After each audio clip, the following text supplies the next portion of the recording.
Right guys, welcome back to another video on the channel and welcome back to my absolute warranty disaster. This is exactly the reason why I'm glad that I can do a lot of this work myself, because if I had to pay somebody to do this would completely wipe every bit of profit out of this car. So let me get into the story and tell you exactly what happened. So behind me is a little Hyundai I10 that you seen me do a video on a few months ago. We bought it off of Chop's garage, brought it all the way up for Devon, ended up doing all the bumper repairs and everything on it, and a few other wee bits and bobs. We serviced it, MOT'd it, gave it the usual full valet, and yeah, everything was really good. So I'd done a few miles in it. We obviously drove it up for Devon. So we'd probably done near enough 1,000 miles in this car with no issues, and we sold it to the customer. The customer literally had it a week, and then it had this intermittent sort of tappity noise, sort of round about cylinder 1 area, and when I plugged in the OBD reader, we read the fault codes, there was misfire detection of multiple cylinders, and there was also misfire detected in cylinder 1. So the noise was coming from cylinder 1 as well. When I drove the car, it sort of cleared itself and then it was okay. And then I said to the customer, I said, look, we'll have to come out, we'll pick the car up and we'll bring it back and we'll get a good checking over. So when I went back out to get the car, we started it up and it was really rattly on cylinder 1 with a real misfire, and I said, right, I might have to end up getting this recovered, we'll see what happens. So I ended up driving it down the street. By the time I got to the traffic lights, it had cleared and it was driving perfectly fine again. So I drove it all the way back for Maryhill in Glasgow, so probably a good 20 miles ish back to here.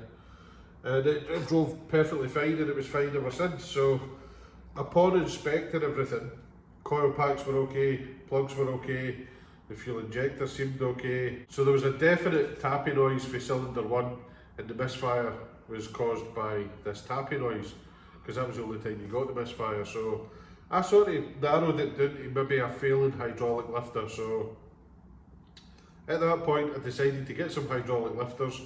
And there is a sneaky way you can do these without having to take the camshafts out. So obviously when the engine's in, there's not a lot of room here to get the timing cover and stuff off. So I done it the sneaky way, and I was trying to replace the number 4, I was trying to replace all 4 hydraulic lifters in cylinder 1.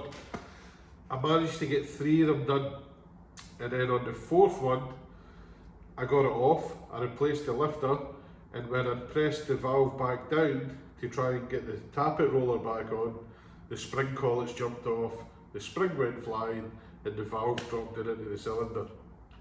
So that's led to where we are now, where we've got this little Hyundai 1.2 engine lying in pieces round about me so that we could refit the valve in the head.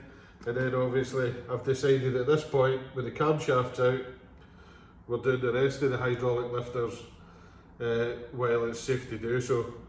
So that's where you join us now. Obviously when we sold this car, we had X amount of profit in it. If we had to give this car to a garage to fix, so if you're in a position where you're buying and selling a few cars, you don't know quite what you're doing when it comes to this level of repair, and you have to give it to a garage for this is probably £1,000 plus.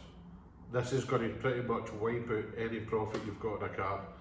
So one rule I say to anybody if they're getting into car sales or getting into doing anything like this, make sure you can do as much as you physically can yourself to save yourself as much money as possible, or you could end up in a really expensive hole like this. But hopefully I can save us on this one.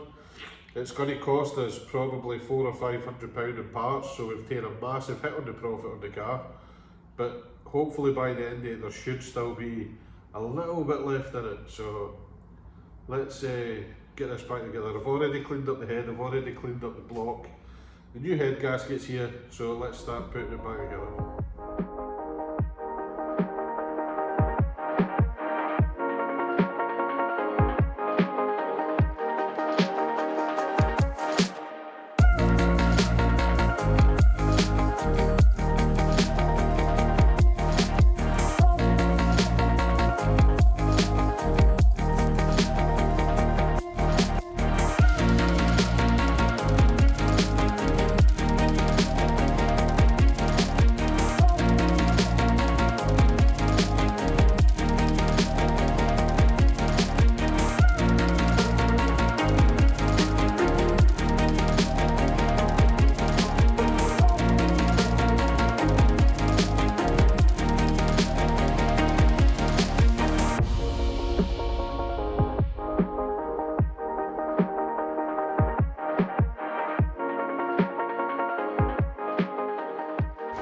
Right guys, there we have it. The engine's fully built up, timing chain's all done, all the new lifters are in, cams are back in. Everything looked good, to be honest. It's really hard to tell if what lifter was faulty, but we've done all 16 of them. We didn't see any damage on camshaft, there was no piston damage, there was nothing else untoward in there. So, fingers crossed this has cracked it. Let's try and wrestle it back into the car now and see if we can spend the next couple of hours just getting this up and running again.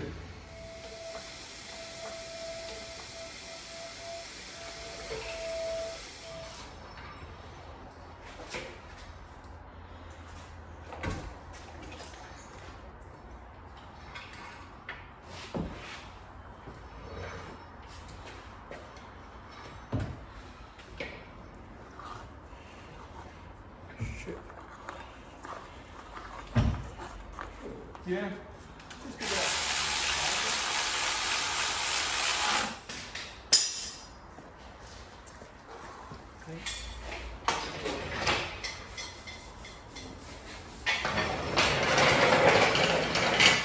Right, as you can probably see in here, we've got the little Hyundai back up and running again. At the moment, I'm just trying to bleed out the coolant system, just to make sure there's no air in it, make sure we've got plenty of coolant, make sure the coolant fan kicks in, and make sure we're getting hot air coming through, which, yeah, we're getting nice hot air now. I already done a cycle on this last night, so I ran it up to temperature, turned it off, let it cool down, and re-topped up the coolant. So this is the second time I'm doing it just now. That's pretty much it. Hopefully, fingers crossed, this little car's okay now, and we can just get the front end put back together. We'll go out for a long road test. We'll probably do about 100 miles in it, and yeah, this little car will be good to go back to the customer. Unfortunately, it has cost me a couple of £100 in parts and quite a lot of time to do the rebuild on it, but this could have been a hell of a lot worse if I didn't know how to do all this myself. If I had to give this to a garage to do, I would think that would be in the region of at least £1,000 to get that engine removed, rebuilt, put back together, and that would have killed the profit in the car. I mean, by the time you've sold a car, you've paid VAT, you've got all your preparation costs, your other taxes, you're probably left with, in some cases, £600 a car, £800 a car. And if you were to get a hit like this on a warranty claim, like £1,000 plus, that's, the profit's gone, absolutely gone. But in this trade, you do have to come to expect that, so it's a numbers game.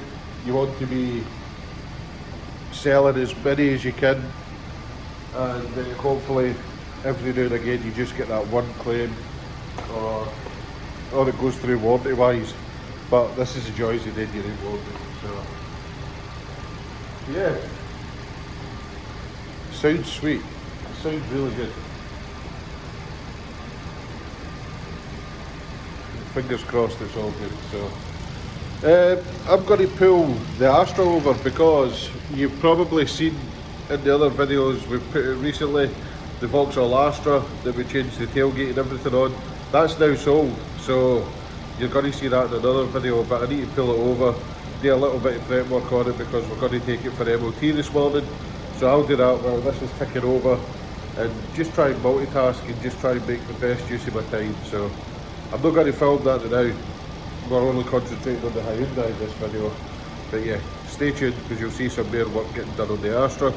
And I've also got a customer's Mitsubishi here.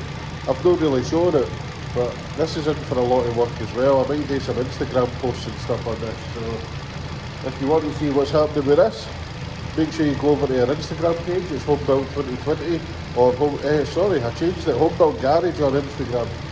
And you can follow the progress of this Mitsubishi there as well. So there's always stuff going on, YouTube, Instagram, Facebook. Make sure you follow us on all of it and keep up to date with everything that's happening. So yeah, let's leave this ticking over and I'll go and play with this Astra. Right guys, this is it. Maiden voyage of the engine rebuild. Obviously I've done 2 heat cycles now. I've let the coolant bubble out, we've let it settle, I've topped it up to the level. We're getting hot air and everything, it should be good. So let's get it down the road and see how it goes.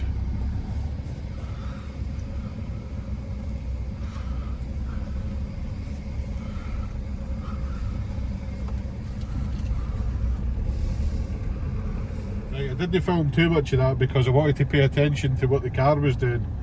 But we've just done the first 4 miles back at the unit and so far so good. Everything's okay, no daft noises, plenty of power, everything's normal and so far so good. So what we'll do, we'll get packed up in here.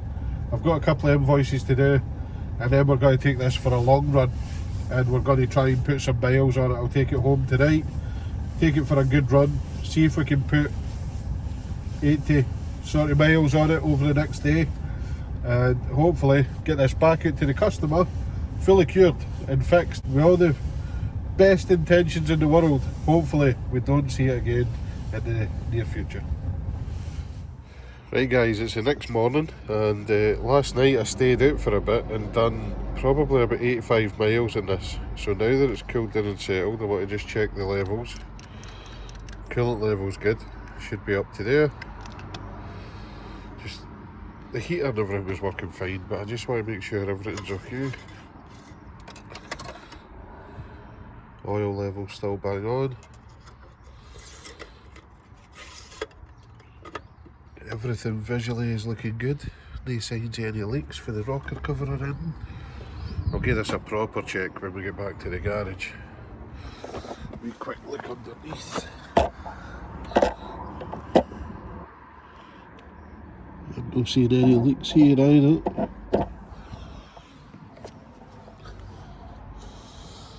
So far so good. Let's get the bonnet down. What have we done? We've done about 85 miles, so I'd like to do another 15-20 before I confirm everything. Started perfect as well. Yeah, so we'll do another 15-20 miles this morning, take it back to the workshop, check it over, then we'll give this a clean and we'll go and get a bunch of flowers and we'll take it back into the customer and drop her car back off there, and hopefully this time she can enjoy her new car. This time out the wee Hyundai I10. It's all been cleaned, checked all the levels again, and we're good to go. So let's get this back into the customer, finally get them their car back, and yeah, another happy customer. Right, the wee Hyundai i10, that was a bit of a sore one, and you don't get warranty claims like that very often, but it's all running now. The customer's had it back for about a week now. She's done a few miles in it. Everything's still going well. I've done the numbers and we did manage to save a little tiny smidgen of profit in it, enough to keep the doors open for another month, but not enough to make a huge wage. So yeah, we need to get cracking on, get some more cars prepped, get some more cars up for sale, and just start churning over some volume. And then hopefully if we do get a warranty claim like that, it won't be as painful to swallow, because yeah, when we're just starting out and we're just getting started as a full-time car dealer, we're only selling 2 or 3 cars a month at the minute. We only done 2 last month. So yeah, that was painful. That was a hard one to swallow, but we've done it.